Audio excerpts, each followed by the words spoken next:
আজকে আমি আপনাদেরকে দেখাবো আমার সুস্বাদু চিকেন কাবাব রেসিপি।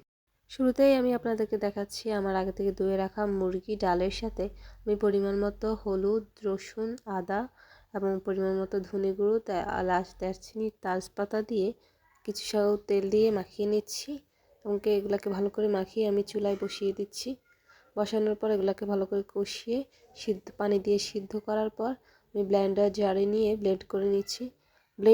এরপর একটা বাটিতে নিয়ে এগুলোকে আমি কিছু বেরেস্তা, আগে থেকে ভেজে রাখা পেঁয়াজ আর কাঁচামরিচ, ধনে গুঁড়া, ধনে পাতা, শাহি জিরা গুঁড়া, ধনে গুঁড়া এবং সাথে কিছু লেবুর রস দিয়ে এবং দুটো ডিম দিয়ে ভালো করে মেখে নিচ্ছি।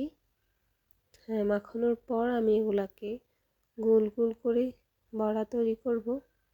এগুলোকে মাখানো হয়ে গেছে, এখন আমার বড়া তৈরি করা শেষ। এগুলাকে আমি তেলে দিয়ে ভালো করে ছেঁকে উঠিয়ে নেব।